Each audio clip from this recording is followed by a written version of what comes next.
Happy New Year. Belated New Year.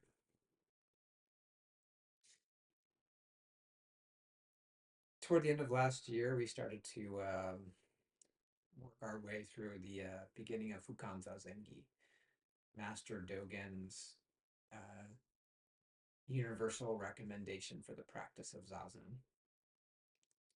And last time I spoke a little bit about it was the third paragraph of the beginning of Fukanzazengi, where Dogen makes the point, even if you're rich in your understanding, you've had some sense of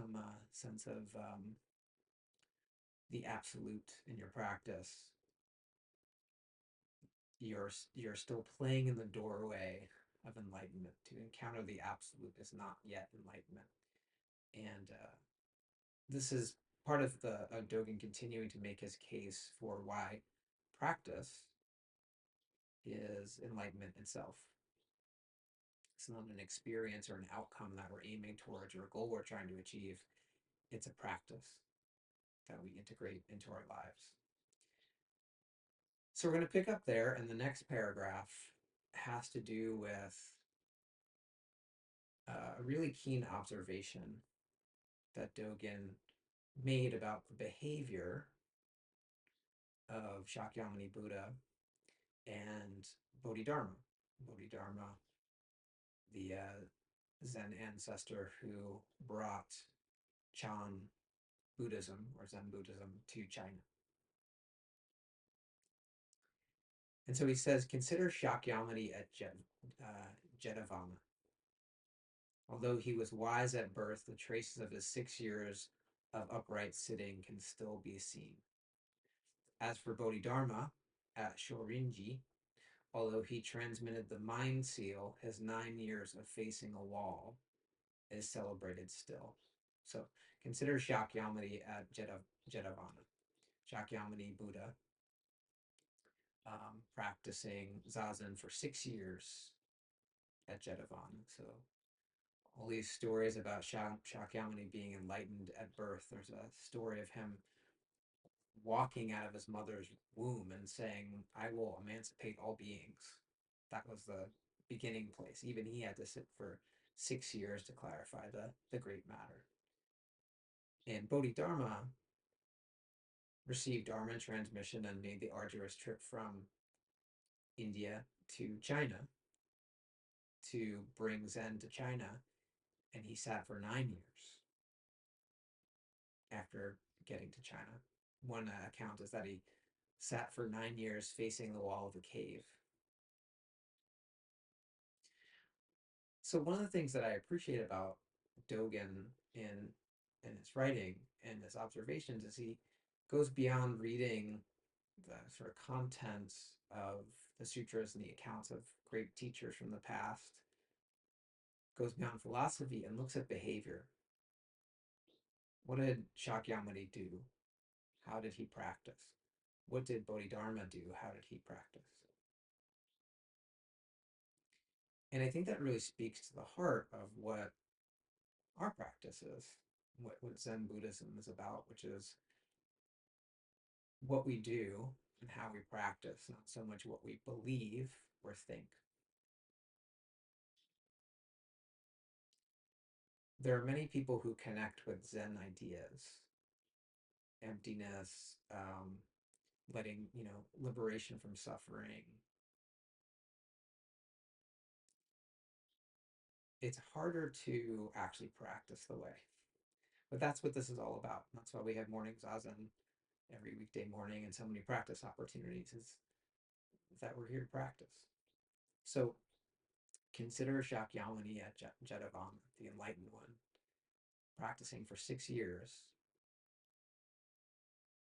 Bodhidharma facing the wall of his cave for 9 years. Muman, author of the Muman Kan, apparently sat with Mu for 3. Uchiyama Roshi, a modern day Zen teacher that I've talked about a bunch, has a saying to his monks. He says, sit for 10 years, and then sit for 10 more, and then after that, sit for 10 more. So this is all about practice.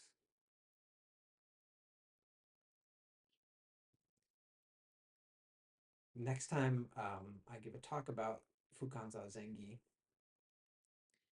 talk about one more paragraph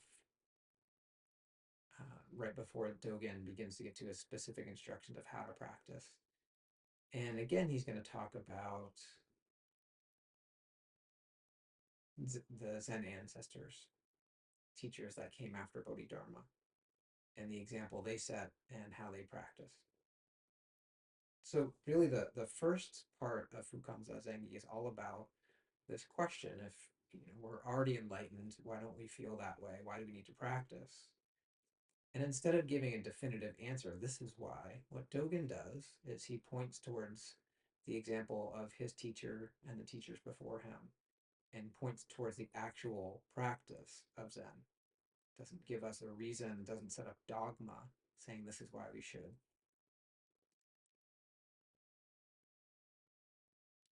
This is an invitation for you to find out for yourself. It's not a document that is coming from a place of authority saying you should or shouldn't do anything.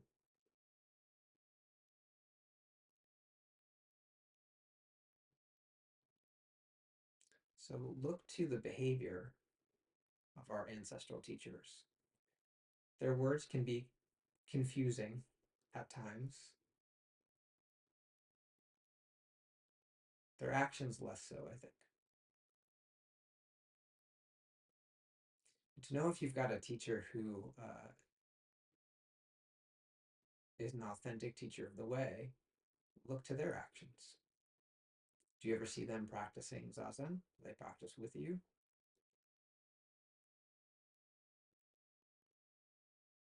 How much are they practicing? Ask them about their practice.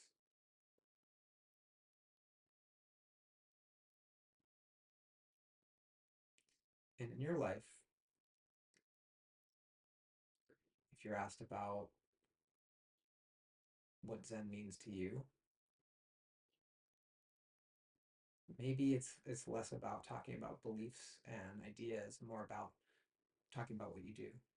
Or maybe even better than that, just showing what you do, just continuing to practice.